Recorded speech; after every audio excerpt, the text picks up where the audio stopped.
Hello, everybody. It's Liam. Before we jump into this week's episode on the 25th hour, starring Phillip Seymour Hoffman and guest co-hosted by Michael Ranghelli, I know what you're thinking. You're thinking, guys, you're supposed to be talking about Sidney Lumet's Before the Devil Knows You're Dead this week. And that's true. You'd be right in thinking that. However, did you know that Before the Devil Knows You're Dead is barely available on any streaming service? We found that out about 4 days before we were supposed to record, so we decided to audible and talk about the 25th hour, which we were excited to do. It's a film that had been on our longer list and somehow didn't make it into the top 12 or 13, which feels awful, but then again, so did so many other good films, as Mike points out in this episode. So it was great to get a chance to go back a little bit in time and listen to that episode and talk about it. So we hope you enjoy it, and we will cover Before the Devil Knows You're Dead in the near future. If you haven't, please take the time to rate, review, and subscribe to the show. We could always use more reviews. We could always use more listeners. We could always use more of our voices in your head. We recently did an episode with Annie Rose Malamet last week. It was a bonus episode for August in which we talked about the queer roles of Phillip Seymour Hoffman, including The Master, Boogie Nights, The Talented Mr. Ripley, Capote, and Flawless. It's a really interesting episode. Annie's great. She's the best, and we hope you like it. We'll also, in a couple weeks, be releasing our episode on Charlie Kaufman's Synecdoche, New York. We're excited to do that one and talk about it. That's a wacky movie. But we're excited. We're excited. I keep saying we're excited. Guys, we're excited. We're excited about all this. We're happy that you're listening to the show. Thank you so much. Rate, review, subscribe, and enjoy this episode on the 25th hour. Bye-bye. I'm Liam Billingham. I'm George Fragopoulos. And I'm Mike Ranghelli. And this is Uberbuster. Yes! We got it the first time. Welcome to the show. 25th Hour, directed by Spike Lee from 2002. Which I was happy to do because we talked about wanting to do it before. I got to throw this out there. Please. Okay, please. I have a gripe with the Uberbusters already. Oh, right let's off the do it. bat, though. Oh, Because you guys chose not to do Owning Mahoney. And to me, so that's the film that when I saw Phillip Seymour Hoffman in that was the first film that I was like, this guy can lead a movie. Like, he's fantastic. So we allow me to get. So Owning Mahoney was on my. It was the next film on my list. All the right. problem being one of the reasons it got knocked down is it's also virtually impossible to find that movie. You have a copy of it. I know. probably have a Yeah, copy no, I know you that do. I can't get because through. your brother was like, I have it. It's fine. But couldn't find it, and also I have never seen it. I was about to ask you if it's Oh, in. man. Have you seen it? No, I've never seen it. You guys are missing out, man. So We you should- highly we recommended. We should I go. mean, to me, it goes like Capote and then Owning Mahoney as his two best performances. I mean, we could change things. I mean, I know it would upset Well, all our we had fans. to for this. We had to jump backwards and go back to 2002. That's A right. very specific 2002 Yeah, of course. for this movie. I'm glad you said that too, because I didn't go back and see chronologically how far off. We're back like 4 years, Oh, we're but still- it's all right. we're It's still fine. fine. We We're wanted to do this movie. We wanted to do a Spike. This kind of was one of the. Do you guys try to Hesitation. go chronologically? Yeah, we do we've go been doing it chronologically. chronologically. And what we're thinking for season 3, which we haven't fully decided yet, is going to be like a really interesting chronological, because there's going to be like 20, 30-year gaps between some of the things that we're thinking. You're going to do doing. Malick? Yeah, we're going to do Terrence Malick. Oh, God, please. The last thing the world needs is two Last thing we white wanna do guys is, talking yeah. about Terrence Malick. This movie is so good. It's really good. So, George, what happens in 25th Hour? So 25th Hour is about Montgomery Brogan, Montgomery as Brogan. played by Ed Norton, Mm-hmm. who has 24 hours left of freedom before he goes to jail because he was busted for selling drugs. And what does he do with his 24 And hours? Basically, what he does with his 24 hours is then he hangs out with his friends. He figures out what's going to happen to his dog. Oh, it's really great dog acting in here. There's good dog acting. Primo. Yeah. Primo kind of- the dog. Yeah. Reconciles a little bit with his dad. Well, I guess reconciles maybe too strong of a word because they weren't on the outs. No, they weren't on the outs. And But he reconciles with his partner. with his partner, yeah, played by Rosario Dawson. Great whose performance. name is Natural. Natural. Natural. Or called Nat by her Mhm. friends. And yeah, it's really just kind of a really interesting character piece about obviously kind of how he's coping with the reality of going away for 7 years. We find out that he's going to go to jail for 7 years. And he hangs out with his two best friends. Played by Barry Pepper. And Phillip Seymour Hoffman. Very underrated actor, Barry Pepper. I actually like him a lot. I'm glad you fucking said that because watching this film, I was like, how did this guy not become a bigger thing? Like great. after Did this you film? guys He's fucking like the amazing in movie? this. Had you seen it before? I've seen it before, yeah. Okay. How many times have you seen it? So I hadn't just seen curious. it in years. That's why I made it a point to like watch it today before I came here. But I remember really liking it the first time I saw it. Now I feel like I'm seeing it. I saw it again today with fresher eyes, and I still liked it. But I'm a little more nitpicky now. Interesting. The second time Interesting. around. How about you? I loved it. This is my first time watching it. I really, really loved it. Cool. I also felt like there were certain moments, and obviously we'll talk about them. It's a Spike movie where it kind of didn't hit like certain notes that I would have liked it to hit, or did those notes go like I guess were a little flat. But I really liked it. It's my third time. I think I saw it right when it came out, like not in the theater. I think I watched it on like DVD in like 2002, and then actually watched it like 4 years ago. A buddy was like, "Do you want to watch 25th Hour?" And I was like, "Yeah." Just some light and then fare. so today I watched it, and then I watched the first hour last night, and then watched the second hour today at work, like on my break, and I was sitting in a conference room sobbing. Oh no! Because for whatever reason, the third time I watched this movie, I was like, "This thing is devastating." It takes you to some emotional places. Yeah, I think it's a great movie. I think I never liked it more than I do now. But I'm curious to hear more about what some of your sort of reservations are about it, because it's a really weird movie. Well, you just also said something. Did you say it was like a very Spike Lee movie? Well, I guess what I mean is that like it's a very New York. One of the things that I love about Spike in general is is that he doesn't like unvarnish the edges of his movie. Like he's very committed to his thing, and he's not like interested in giving you a like clean, polished experience in some ways. And I think that's really pretty admirable, but it makes for some uncomfortable viewing sometimes. I think the one time he tried to do that with Old Boy, which would kind of just seem like maybe he wanted, some money, was, and that was a big. That's a real mess, paycheck movie. Yeah, it feels like a paycheck movie, totally. Although sorry, because I haven't seen it.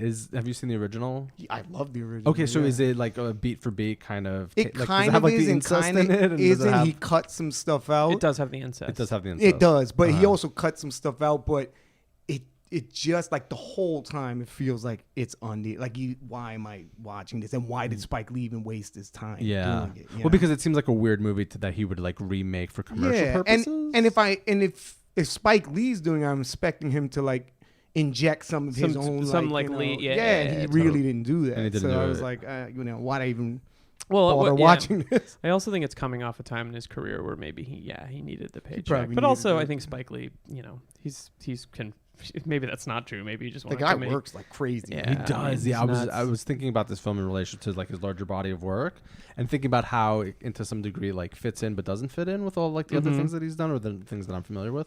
And I also felt like, wow, this is kind of like it feels like a bit of an outlier in certain respects. Right. Let's talk about the performances. Fucking amazing. Yeah, they're all amazing. Like I don't think there's all amazing. Funny enough, even like Tony Saragusa, who's like a football player, he does a he pretty plays good job. Kostya. He's Kostya. Yeah. Right. It's funny too because it wasn't until like the second or third time that I saw him on screen I was like, is that fucking Tony Saragusa? I was like, it is Tony Saragusa. I have no. Who's Tony Saragusa? He played He played for the Baltimore Ravens. He was a defensive lineman, defensive lineman. I mean, I knew he looks like a football and he won the player. Super Bowl with them, I believe, that one year, 2001. Yeah. But He was a good player. he was a good player, but like he's decent in it. Like He is. Yeah, no, for the role he's given, even though he's a bit of a stereotype. yeah. He does bring some kind of pathos to it.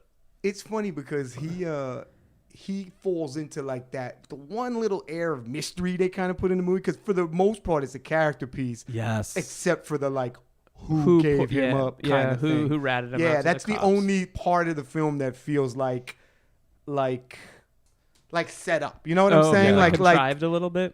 There you go, contrived. That's the word I'm trying to get. Well, I'm glad you said that, because that was one of the major issues I had with this film, was that when you find out that he's the one that ratted him out, there's no fucking motivation for that character to rat him out. See, that's interesting, because I don't think it's I think I read this review of this film today because I went back and looked at some reviews. I thought you were going to say you read the novel, the Benioff. I have novel. not read the Benioff. We should talk about that. It's a David Benioff novel. Well, that's why there's all these dragons in it. All the dragons. It's fucking weird. Yeah. All these dragons are... The guys that did Game of Thrones. Ed Norton's walking around. He's trying to get some friend to. At the beginning, a dragon gets kicked. Look after his dragon. Yeah. White Walker showed up. The original title was How to Train Your Dragon. He's like, listen, I'm going away for 7 years. I need you to watch my dragon.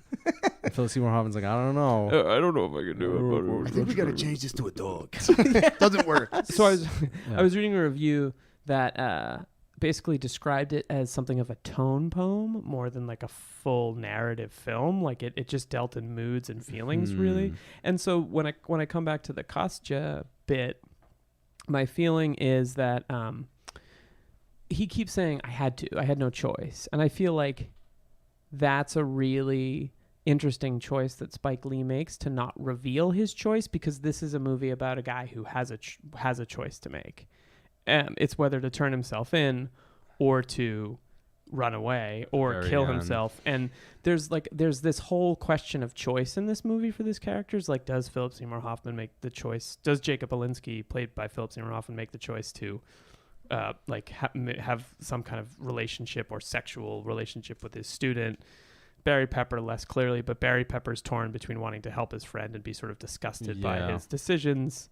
How does the dad relate to it? So it's like, to me, it kind of, that scene works really well because he keeps saying I had no choice, and finally he says it with like such conviction that I'm like, yeah, this is enough of what this movie, for me, that it worked. I didn't feel like I needed the motivation for it. You know, it's funny, you putting it like that is actually, I'm rethinking that scene now, because I actually maybe chalked it up to a little bit of lazy writing. Interesting. Because I did. Yeah, because I was kind of like, he had no explanation, so that's what he wrote. But that actually makes sense, and it actually serves the film a much better, like thinking about it that way than the way because I just feel like there are no choices when you like look. This movie is a great kind of not anti-crime but like an anti kind of this lifestyle film, because it. Oh my god, the way it builds like to that, like to that scene, and just also kind of how fucking ominous and how just life shattering, like where this guy is heading. Yeah, it fucking weighs on you and like watching it. Yeah, I think so. What did you guys? Let's talk about Barry Pepper. He's amazing. He's fantastic in this film. It's such a great performance. And it's also great. I hate him for the first 40 minutes. Well, that's why it's so amazing. Yeah, exactly. Because you're like, he's a piece of shit Wall Street broker, and like fuck him. And then it's when is it that he takes a turn after? Well, they have that one scene like in the club, but he's still a piece of shit afterwards. Yeah, there's Rosario a scene in the club where he like confronts Rosario Dawson's character. Where he's a piece of shit in that, Yeah, he's like a piece of shit, but it's funny because Monty has the conversation with him that we don't hear. Remember, he's like, I have to ask you to do something for me. Right. And I'm assuming that was the kind of at the end, kicking his ass at the end. I need you to like, what does he say? He has a great line. I forget what at the end. Yeah, he's got like what he says, like, I need you to. I don't know. He doesn't say beat the shit out of me. But he says something. But he says something else, like I don't know. It's anyway. Regardless, it's great. But he does come off as an ass in that scene, and he rightfully so, because he says some vile stuff. But there's also sort of this like he's trying to get to the bottom of like, because nothing's coming out. He doesn't. Right. So is it like a friend backing up his friend? Is it him being an asshole? Like, but. You can look at it either way. Well, there's a lot of strong conflict with that character too, and there's that great scene at the Chinese restaurant, which made me want to eat like New York City Chinese. But that's why I love those scenes with him and Phillip Seymour Hoffman before they ever meet up with Monty. Those scenes are great because like they do some great character building, and then when you finally get like them with Monty. Nothing has to be explained. You kind of get like their relationship and each character. They work really well. They do work really, really well. I was actually surprised. It's a great relationship. Yeah, and I was surprised by that too, about how long it takes for them to actually meet up with him later. Yeah. But you're right. It's these like amazing moments where you're spend some time with these characters and you kind of learn who they are. Well, I think what I want to talk a little bit about, speaking of their scenes, the scene when they have the long it's one of the most, it's certainly not a subtle moment, but it's certainly one of the most, like, there's some weird editing choices in this movie that you guys might have picked up on. Like, some of it intentional, exactly, and some of it is just bad. Yeah. But there's the scene overlooking Ground Zero, which is amazing. It's like 7-minute take. It's a long shot. That's the scene that when I first saw the film, you always remember. That's the one you don't forget, like that, like the Ground Zero shot, and it's like a really long take. It's like 6 minutes. Yeah. And it's funny because like Spike has always been known for kind of using these big scores, and maybe sometimes it's not used the right way. I felt in this film there were certain moments where it was like, this music, like exactly. why? But there's like an eerie score with that scene that it works. Like for me, it really works. And at first I feel like you can be thrown off by it, but as it kind of settles into their conversation, I was like, all right. That scene also now, with the kind of obviously with looking back and knowing what happened afterwards, and that ominous line about the air quality down there. Yeah. And Barry Pepper's character's like, I don't care, like, fuck, the EPA says it's fine. And knowing what we know now, you know, over almost like 20 years later, it's almost 20 years. Yeah, it's kind of crazy. And they shot this thing. I mean, they must have been shooting in like March, April of 2002, because I feel like it came out at the end of the year, and he made a very quick decision. I mean, kind of impressively made this decision go like, this has to be a 9/11 film. Exactly. You know, like. So what do we make of that decision? Maybe we should talk about that a little bit. The decision to make it a 9/11 film. Yeah, I definitely want to talk about that. But first we got to talk about the subject of this podcast, which is Phillip Seymour Hoffman. Of course. What thoughts on the performance? I mean, to me, Phillip Seymour Hoffman's never given a bad performance. But even in like the kind of crazy stuff he's been in, like Along Came Polly. So you did Along Came Polly. Yeah. That movie's not great, but he's great. He's really good movie. in it. It's actually, it's a weird Make it rain. When he's doing the like, that's hysterical. Someone, when we on the Mission Impossible, like someone made a comparison between the scene in the bathroom when you can't talk because your voice chip, and that scene in Along Came Polly that I thought was really great. But well, he's obviously playing like a very sexually repressed character, and no way. No. But he makes some really great choices. I don't know if you guys caught this, but when he comes into Barry Pepper's apartment, he has the magazines on the table, like the Victoria's Secret. Oh yes, and he looks at does like a quick look, and then like, but it's really subtle and like comes up. And I was like, that's a great character choice. Yeah, that there's also a moment where he's saying to Barry Pepper later on, like, so there's this guy I work with named Terry, and then he pauses and he sort of looks off. Yeah, and he's like, and he's obsessed with a student, and then he pauses and looks off, and you're like, it's such lived-in real behavior, and like Barry Pepper's character, who's like, you know, begins the film kind of as a douche, and throughout the course you realize he's kind of a thoughtful, clearly repressed, and potentially like PTSD surviving guy, like has this, just picks up on it because it's like, like he's it's so clear he's thinking through how much he maybe could have gotten away with it had he not been taking those courses so badly. Like, what's your friend's name? Terry Phillip Hoffman. Yeah, that's his name. Like, are you talking about yourself now? Are we still filming? What's going on here? This is getting really meta. I know I liked, obviously, like, he's great in this. I feel like in some sort of way, however, the character is like a bit of like one note, even though I think, like, again, he brings like nuance to it. Yeah. And I actually felt like this was one of the like the weaker subplots I felt like of the film, but like, will he or won't he with the 17-year-old student played by Anna Paquin. Right. But where it goes, I thought was like fucking amazing. Talk more about that. Well, just that obviously, like, throughout the entire film, the interactions he has with her, she's like very flirtatious. She's clearly like playing along, and then she sneaks in with them to this club because apparently she's there. Like, we've all fucking waited in line to see DJ Dusk. Hello. I love Dust. Yeah, of course. I love it when he's like, I like his earlier work. She's like, his earlier work? That is like such also like a white boy thing. Yeah. No, the Benioff like writing this. Like, what would a cool DJ's name be? I mean, he looks out the window, like the sun's coming down. DJ Dusk. Put that in there. I'm Benioff. Wow, you really screwed It started as like a script note, Yeah. but then he just slid it in. He's like, I'm gonna change that. DJ Dusk is at the turntables. All of a sudden, dragons come out of nowhere. It's like, no, save that for something else. So she sneaks into the club with them, or they help her. They get her in.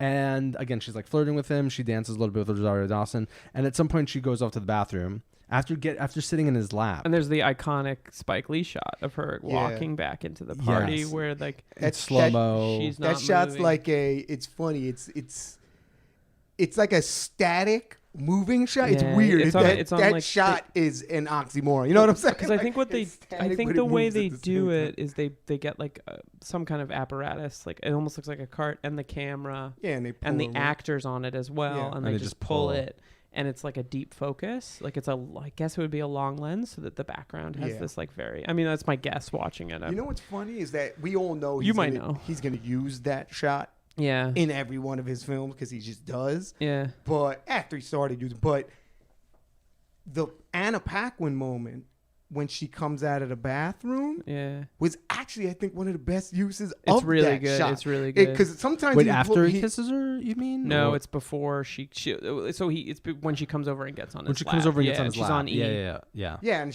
is that when she's going to the bathroom? So or she coming sits out? on his lap, right? Like she kind of like, I guess, grinds. He pushes her off a little. No, the shot's before that. It's when she comes over to Right, him at that yes, point. yes. Right, But I'm saying then he pushes her off and she says, "Where's the bathroom?" Right. And he misreads it as like, "Come and meet me in the bathroom." And there's actually a Yeah. great take where it follows her up the stairs, follows And the he waitress pulls- back Yes, down. He's yeah, standing yeah, there. yeah. And And then then- the waitress kind of gives him a look and comes by. Yeah, and then he walks into the bathroom and she's like, "Do you need to pee?" Yeah. And he kisses her and she's clearly not having it. And it's this Right. great moment where it becomes real for like both of them in Yeah. totally different ways. And he's like, "What the fuck did I do?" And Yeah. then when he walks out, There's the Spike Lee shot. There's the Spike Lee kind shot. of iconic. Yeah, that's just the which reverse. I want to take a shot of and like tweet about it, like the look you make when you realize you've just made the biggest fucking mistake in your life. It's not great. And yeah, and you realize like, and that's I He think, really sells that moment. He does. Though. He's great, just because there's no dialogue. It's just very. And maybe speaking to what you that review you read about this being a tone poem, what I do love about the aftermath of this is that there isn't like, let's say, a scene where he's talking to an administrator at school Right. and Yeah. she's like, "We need to talk about what happened Well, with do you you? and the I mean, student." this is completely, And but like, do you think he gets? He doesn't get in trouble. It doesn't matter in the long run. For In this the- guy, yeah, I don't think I it's think not it his reveals story. something about him. Yeah. Exactly. It's person. more about revealing his character Right. than Yeah. anything actually happening. Right. to Of them course, afterwards. and I think also Roger Ebert called this one of the best films of the decade. This and number one was another Phillip Seymour Hoffman film, Synecdoche, New York, or whatever it's called. Synecdoche. yeah. But this was like number 8, and part of it was he was like, this is a movie about men who like realize their worst impulses. Yeah. I'm glad you said that too, because there is something, and maybe we'll talk about it. What this film says or doesn't say about masculinity, I think, is really interesting. Yeah, I think that's an interesting thing to talk about. I want to talk because we're on the subject. I want to talk a little bit about the filmmaking, because the Spike Lee iconic shot, the tilt down when they're in the over Ground Zero, those are like really effective moments, and there's some great cinematography in this movie. But Rodrigo Prieto. Rodrigo Prieto, so good. What else did he shoot? Did he shoot? He shot Into the Wild. He Which shot I Into the love. Wild. Did he shoot? Did he shoot? I want to say he shot Brokeback Mountain. Or was that Luzbeski? No, I'm not sure. I think he shot in Brokeback Mountain. I feel like this was a little bit of a He departure. shoots a lot of like exterior nature stuff. Like he shot like Motorcycle Diaries. He shot that. Okay. So he's like stuff like that where it's like it's outside. It's in nature. Or it's like a road film. Rodrigo Prieto shoots a lot of that kind of stuff. I'm trying. But this film obviously isn't that. That's why it's kind of weird that like Spike used him for this, but it works. You know, It does work, yeah. Because there's a lot of really nice So he like holy composition. fuck. Yeah, he shot Brokeback Mountain, Silence, which is like Silence is best. Wolf of Wall Street, Mm. Babel, Amores Perros, 21 Grams. So he shot all of the early in RA2. Argo, 8 Mile. Wow, Lust Caution. Let's go. Well, we can forgive him for Argo. Though, He shot The Irishman. He shot No way. He shot Irishman. Irishman. Oh. Pretty amazing. Yeah. So you wanted to say something about the editing? Well, there's Or is that what you were there's there's these triple takes of things. There's the the triple yeah, takes yeah, of stuff, yeah, which yeah. like I don't feel ever works, and that's my feeling. Yeah, Okay. he does these like weird like Hug, jump hug, double hug. cuts Yeah. that they're strange. It kind of doesn't add anything to what you're watching. Yeah, you know? yeah. And then there's a couple scenes When he jumps the line like where crazy. he jumps the line like crazy, but also you'll be on one side of the frame, and then he'll cut, and the person they're speaking to is in the same position, looking in the wrong direction. Mm-hmm. You're like, but also there's these scenes that I hate to say it, but it made me think of that clip that everyone was sharing of Bohemian Rhapsody, where it's like, why do you have this is a dialogue scene between Barry Pepper and Phillip Seymour Hoffman. Why do you have 8 different setups, and why are you cutting between them with like almost no sense of... Because I was trying to figure out why he did that. I'm watching it, and he's cutting all around. And I'm like, I don't understand this. It's weird. It's just a strange way to shoot it. Yeah. Then Rosario Dawson comes in, and I was like, is he trying to set it up so that, because her character faces the other way? Right. So it feels more natural when she comes in. It's- but I just thought it would have seemed natural if she walked in and then we cut to those shots rather than cutting to it before. It's weird. It's just it feels very distracting, some of the editing in the movie. Like I feel like that sometimes that might be an intentional choice he's making, and I'm not sure I know why. Well, yeah. I mean, again, I did the triple takes or the double takes, kind of that stuff did kind of. It didn't. I guess it didn't annoy me because it felt like it was like, all right, this is just kind of like the aesthetic of the film. This is what it's doing, and it wasn't kind of, I guess, being done to the extent that it was. I felt like overburdening the film, Right.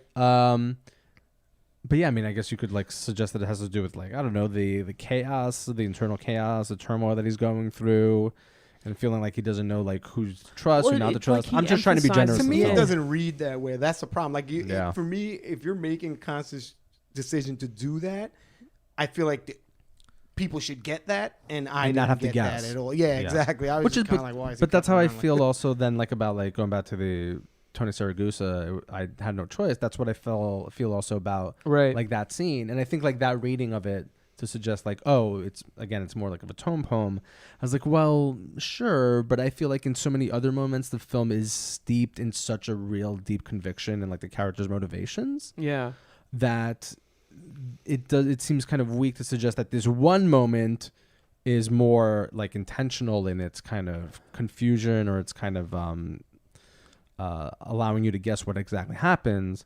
Yeah. Whereas it just might not be bad writing, or there might have been like like a very brief scene filmed and made it on the cutting room floor that it explains why he would betray him. I think that one of the that's an interesting question. I mean, I almost am sure that material exists somewhere, but I think that like one of the things that I admire about Spike Lee, and I think this is because he's an independent filmmaker, is that you can feel that this is a filmmaker that doesn't go like, cool, I wrote the script, let's shoot this. I think you can see the experimentation and the risk taking and the and the kind of open space at that time too. Yeah. Like if you think about like Bamboozled had come out, Holy I think just shit, before that movie, it to me is like one of his most like kind of like fuck it, I'm doing what I want kind of films. Well, it's and it's an angry movie. Like, It's amazing. Think it's fantastic. I think it's one of his best so movies. I think at that time he was really like, all right, you know what? I'm just going to experiment with stuff. I don't care. So maybe that could be an explanation for why he kind of chose. He might not even know why he was doing certain things at a certain time. He was, let's just mess with this, toy with this. Because he was doing a lot more experimental stuff at that point. That's true. And I think like, later now in his career, he's diversified a lot more in terms of what he does, in terms of commercials, documentary. I mean, he was making documentaries then, but a lot more sort of space. And now he's doing a lot of series stuff. So he's a lot like Scorsese in that like he's got like a million little documentaries out that like you might not even heard some of which before. are incredible. No, some of them are the fantastic. Katrina one is really good. Is it the When the Levees? Yeah, that's great. Really, really good. This is also after Inside Man. No, before Inside Man. Before which Inside is like Man. also the has Clive some Owen of one? this, yeah, Yeah. with Denzel Washington, which has some of the same kind of like really great crisp action, and then some sort of like. I think that movie is really, really good too.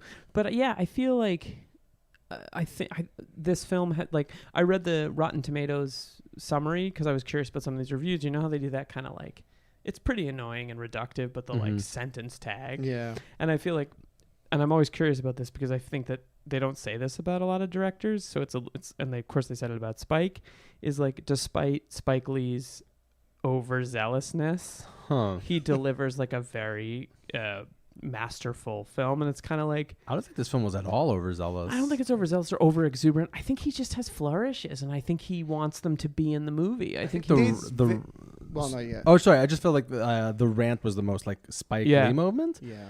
And even that moment is like relatively controlled because it is so short, and he returns to it later with like the same images when he's in a different car, context. Right? When he's Let's talk about the rant. Well, sorry, Mike wanted to say something maybe about like. No, yeah. George, don't get so mad. Sorry. He's kind of filled with rage. Come on, Mike, hurry up. I don't even remember what I was going to say. It's been like 30 minutes. No, honestly, I don't even remember. I have to pee so bad. Let's talk about that scene. The rant. Oh, wait, real quick. The school that he goes to at the beginning. Mm-hmm. City College. Yeah. A lot of CUNY in this room. Yeah. Brooklyn College. DC. City College.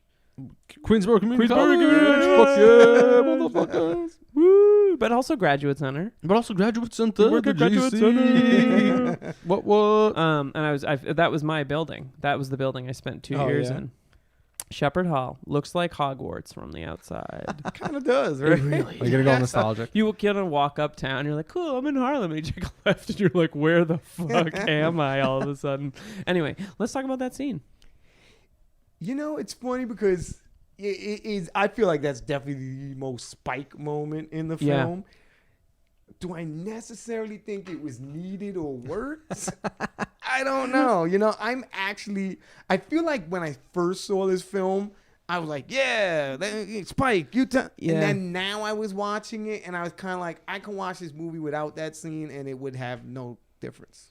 So apparently Disney wanted it out of the film. And oh, really? And like Spike was like, no, we wanted it. Like, I'm going to like film it anyway. And like, he obviously kept it in. Yeah, but apparently they wanted it out of the film. Because it is obviously like also the part in the film that is the most like polemical, the most like racially charged. Right. But I felt like it worked because for me, one of the best things about this film is that it is like such like a New York film. Right. And then it does like such a great job of both like of just like representing in a twisted way like what's great about the city. Like it's like it's diversity. What do you mean? Like, yeah. Well, just because like he obviously what he does is he rants against like all of this diversity in the city. And that's like obviously except for the Wall Street guys, right? Because they suck. They always suck. But that like hey, I don't know. Some of my best friends are Wall Street guys. But that not really. But then he goes through like again all like these stereotypes and these kind of prejudices that people might have about the taxis. Like, about like everybody like different kind of people in the city. And then at the very end, he's like talking about something. He's like, "No, fuck you. Like nobody's to blame but yourself."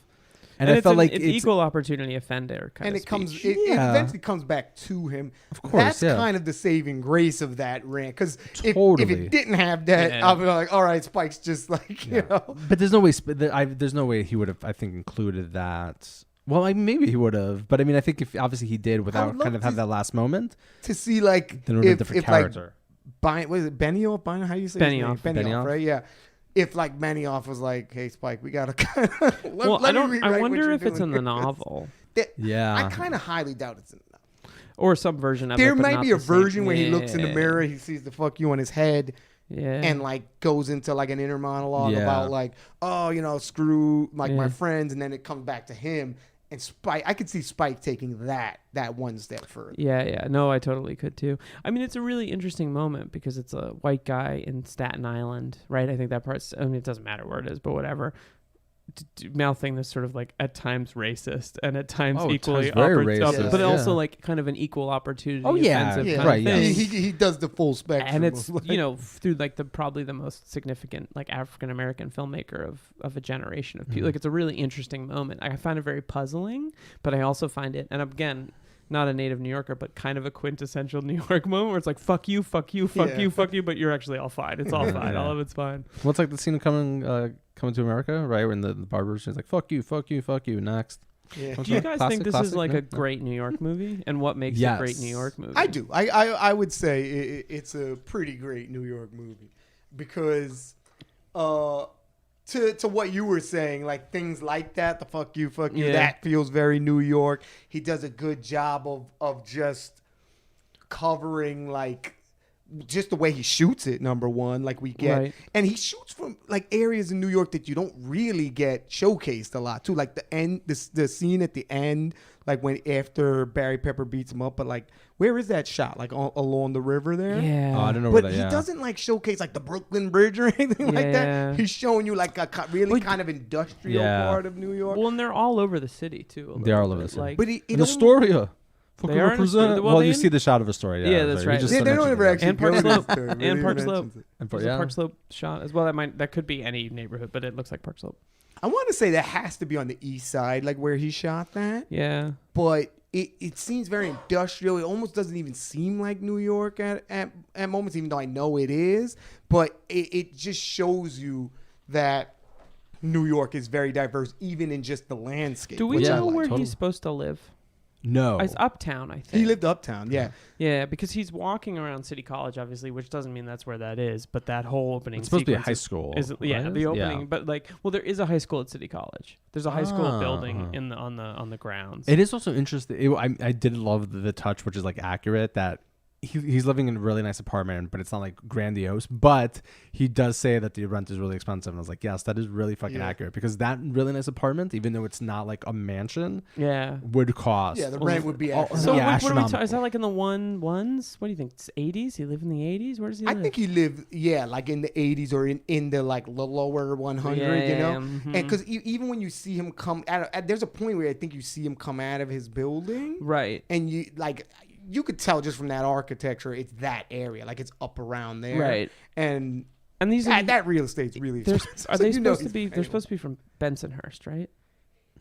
I You didn't know, pick up Because on he's that. an Irish Was- kid from. Is it? It's definitely he Brooklyn. and Barry Pepper's character from Bensonhurst and Phillip Seymour Hoffman's Upper characters East Side. from Upper East. Well, he's supposed Yeah. to be Jewish, right? Yeah, because he Yeah, says you're Jewish. rich, like Jewish Yeah, kid rich from the Jewish upper- kid from for the like Jacob Upper East Side. Belinsky, Yeah. which is interesting. Like the movie does a nice job of. I mean, obviously it's a Spike Lee movie. Like it knows the city and it knows how to. Yeah, it handle that reminds stuff. see like its take on like race and ethnicity reminded me a lot of like Cassavetes films in the sense Interesting. because in a lot of those Cassavetes films Season 1 of this podcast Yeah. was about John Cassavetes. There's like a Go back and check it. It's negotiation. on iTunes, Google, Stitcher, Google Play, all the places. Goodbye.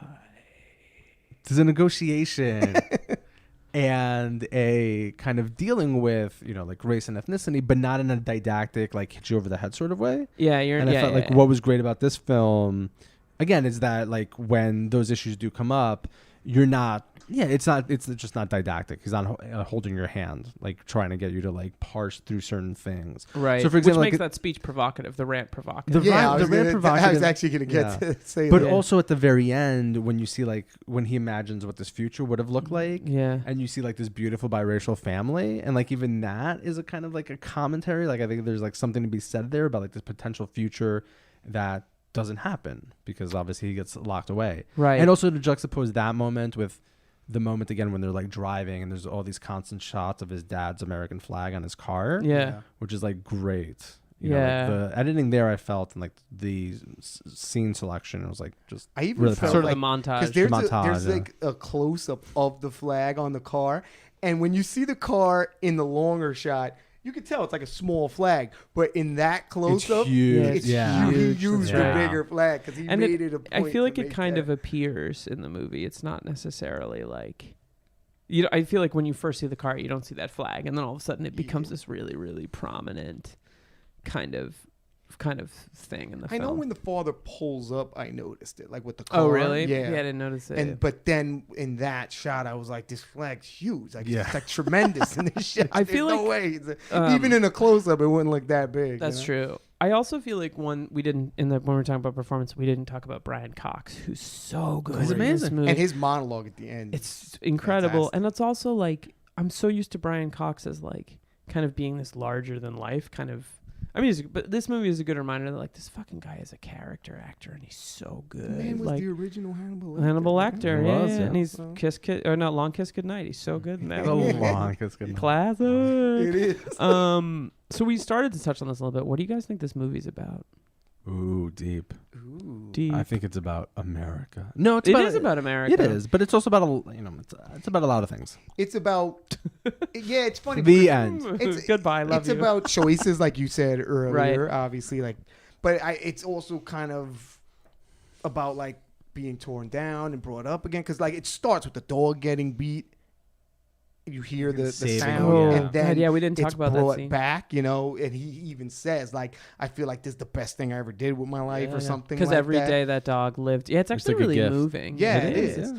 So, and I think that idea, it's not like driven in, it's not beaten into your head, but it's there throughout the whole. Right, You know right. what? too, Yeah. you know? I guess you don't see a lot actually of him being like a bad guy in the sense of him Well, I doing don't think he violence is to a bad others. guy necessarily. No, In but the conventional, yeah, or in the the conventional obvious sense. sense. Because that scene really reminded me of that one moment in Goodfellas where Ray Liotta's character as a young man like helps that one guy who got like shot in the arm or something. Right. He like runs over and like he's the only one that like helps him. Everybody else is Yeah. like making fun of him. Spider, No, played by.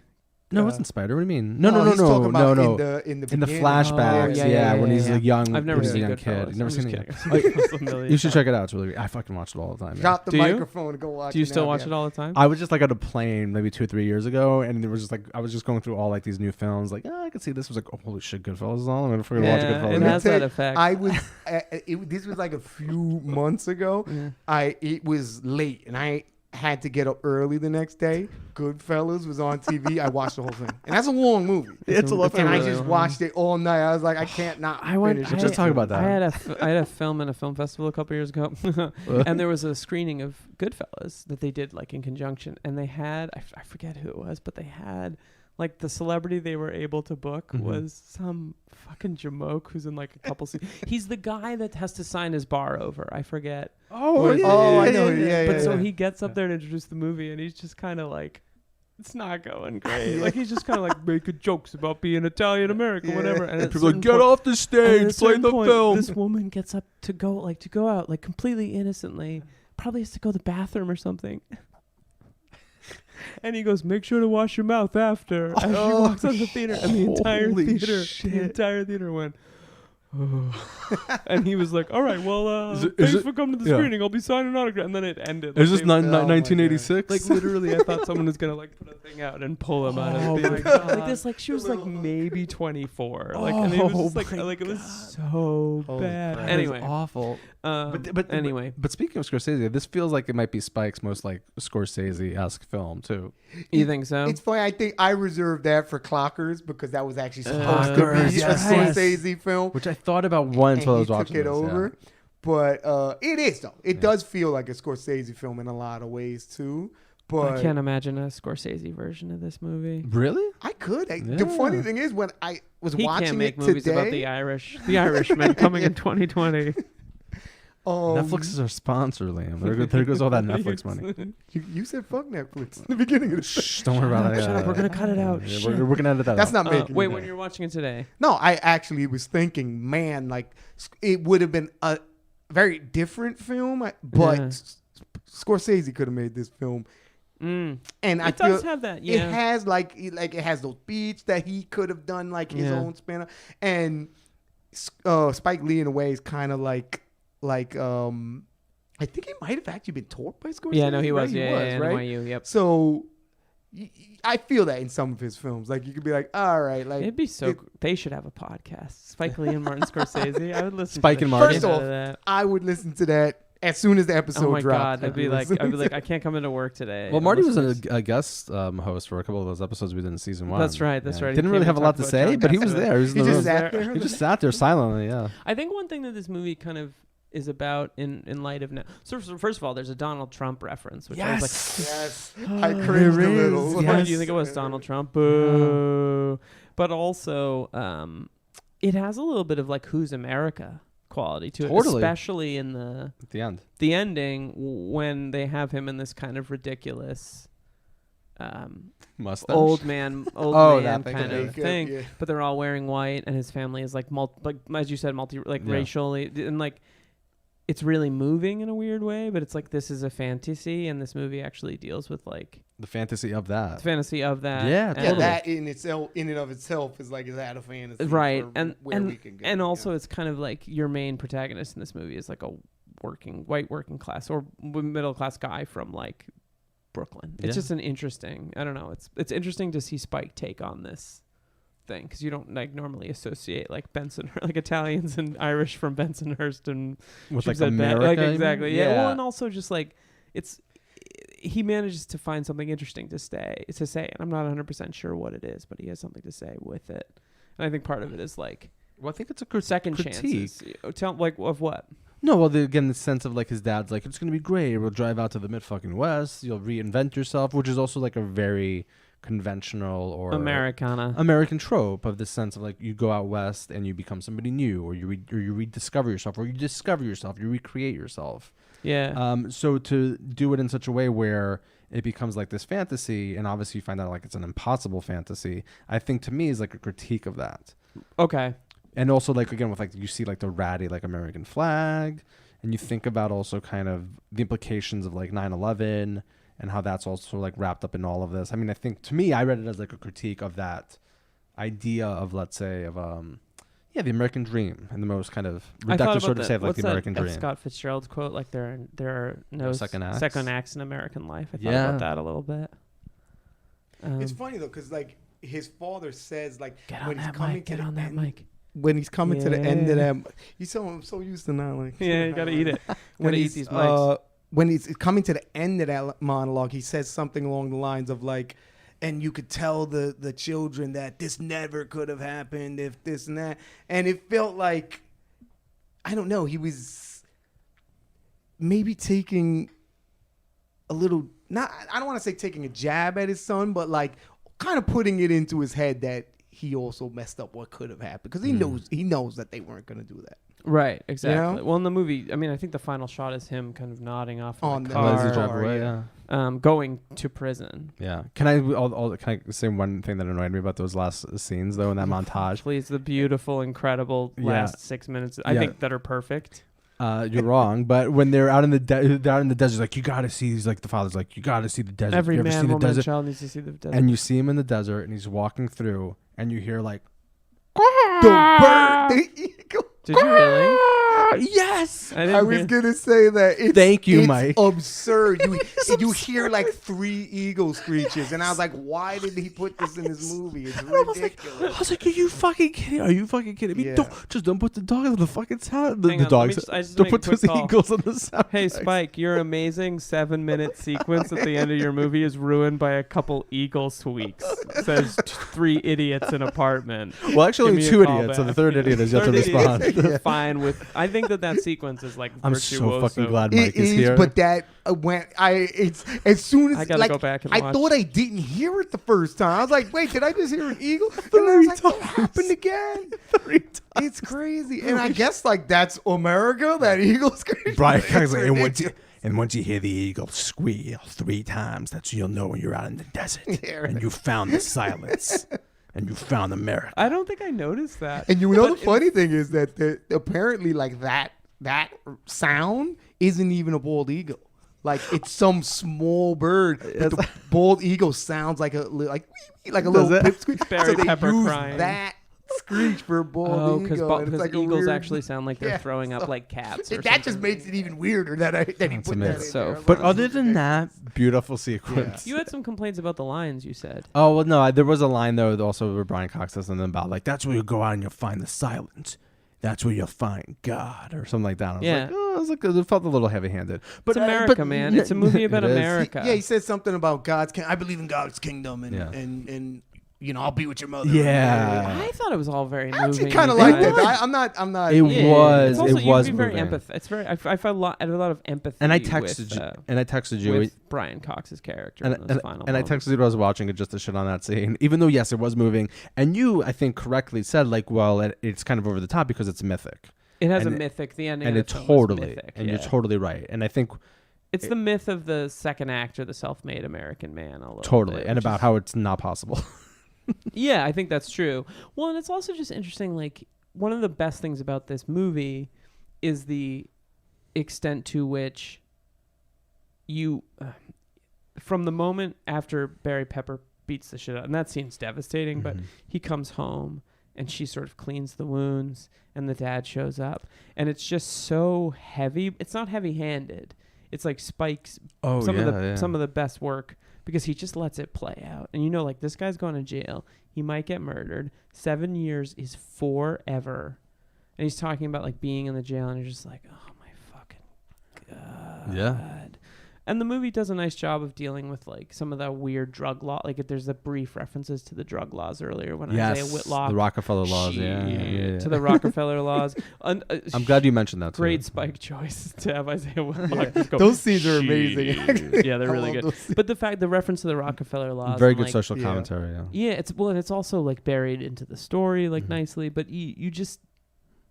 It's just very, very. It almost has like great American drama quality to it when you think about like. Yeah. Great American drama is the whole idea of like, the pain of decisions that you've made in the past and how those manifest, and especially in light of 9/11 and like what are the.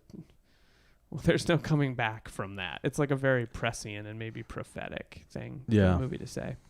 I love this movie. I think it's great. I thought it was a really good movie. Yeah, I'm glad we watched it. I mean. Like I said, I still do really like it. I think I found a little bit more things to is there anything else? Kind of really more in the filmmaking stuff, like those like cuts and stuff like that. And the Spike Lee rant, could it have done without it? Maybe. Yeah. I don't hate it, but maybe it could have done without it. I don't know if I'm completely sold on it. It made me think a little bit, I mean, very different, but it made me think a little bit about the sequence in Black Klansman when he juxtaposes the screening of Birth of a Nation with Harry Belafonte talking to the activist. That's an amazing sequence. And it's amazing because it has nothing to do with the plot, but he kind of like creates this incredible, it's really cinematic because he creates this like dialectic conversation between 2 points of views and uses like the history of cinema to kind of like, yeah, and like this doesn't have that power to it. This sort of like stoppage in the middle of the movie. It's weirdly like flawed, but again, it's a Spike movie, and I love that Spike takes the time in his narrative features to be like, here's an essay. I'm gonna make you watch one. Yeah, like you're gonna listen to what I have to love say. That. Yeah, which is a Spike, very Spike thing, which is I think what we all kind of like about his stuff. Whether it works all the time, that's another question. I think like what you just brought up with Black Klansman, it kind of feels like it's detached from what you're watching, but that scene works really well. It works in the larger narrative. Exactly, yeah, totally. It feels more in place than this does in this film. Yeah, and the lead up to this is very heavy-handed with the seeing the fuck you and the fuck you. Like, yeah, it's weird. It's a weird thing, but I like it just the same. Yeah, I mean the film's still fantastic. I'm not gonna lie. It's really good. It's a fantastic film. But I will say, having now, I don't think it really hit me until this third screening. And maybe it's because I watched the first time I watched it, I was 21, 20. And at Paquin's age, and you were ripe young. Well, because I looked up their ages too, because I was like, how old like are they supposed to be? And actually, like Ed Norton, for example, so he says. In the film, his character is supposed to be 31, and I think he actually was like 31 or 32. Barry Pepper is when so this film was good in made. This movie. He is, yeah. Philip Hoffman's a little bit older. He's probably 35, 36. Yeah, what happened to Barry Pepper? He was in True Grit. Oh, he's very good in True Grit. He's great in True Grit. He's really good. He appears in things here. He shows up at the end of True Grit. He does. Yeah, he's one of the. He's like a bad. Yeah, definitely a character actor, but I'm sure he's working. Oh, but I did want to come back to like what I've decided to talk about Phil Hoffman. What I've decided is Little Phil and Big Phil. Okay. And Little Phil are his like kind of like anxious, like his a little bit his Boogie Nights, a little bit happiness. There's a lot of happiness in this performance. The kind of like I don't know what to, the schlubby, but he's much more loser. relatable in this movie than he is in that. And then I feel like the Big Phil is like master.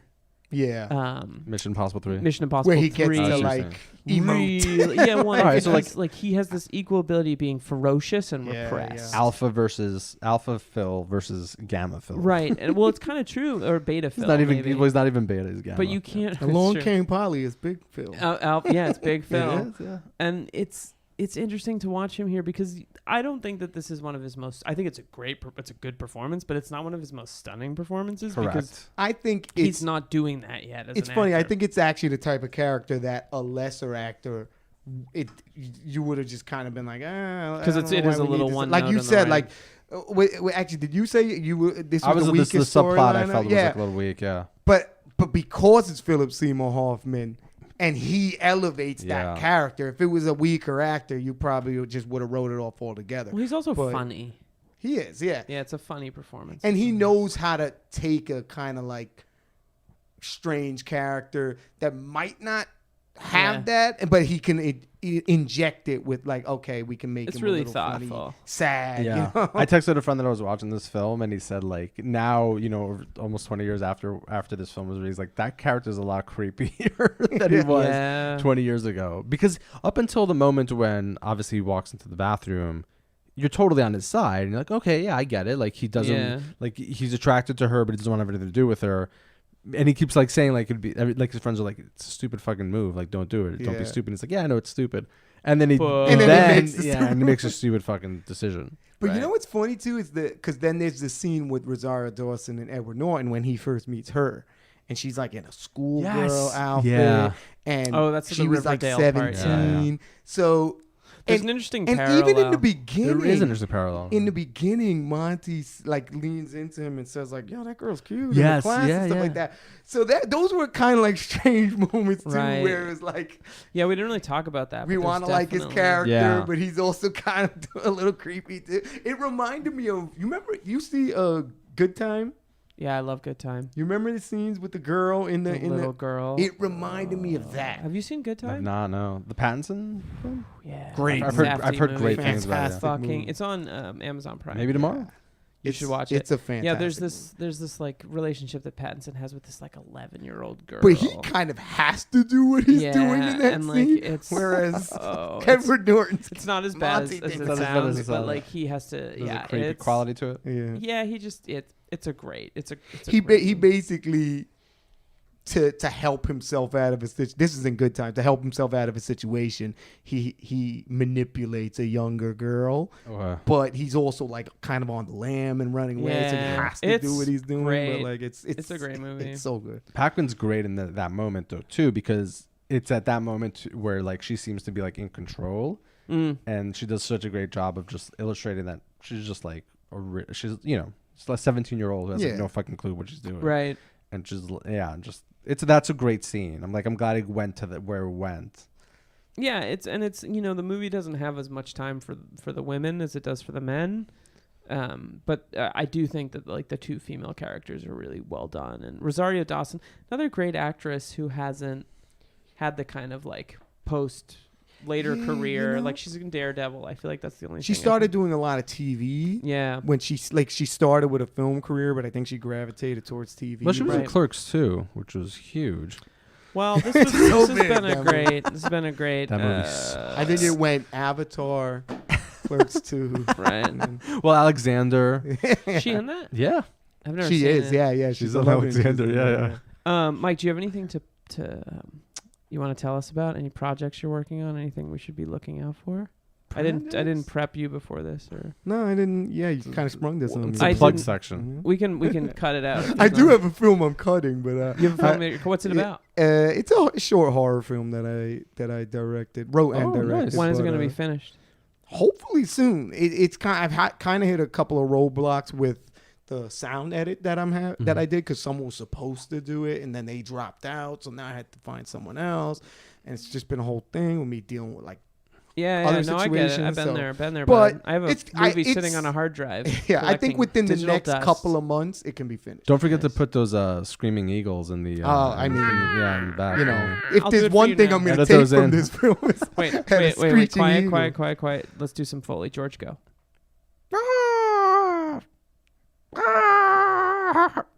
Okay, great. I'll send you those sound files so you can use those. I think you need to start this episode free of with charge. You have to start this episode with the Eagles. In a world where George Fragopoulos does bad bird sounds. I'm Liam Billingham. I'm George Fragopoulos. I'm Mike Ranghelli. And this was Oeuvre. Buster. Yay! Thanks, bud. We did it. We survived.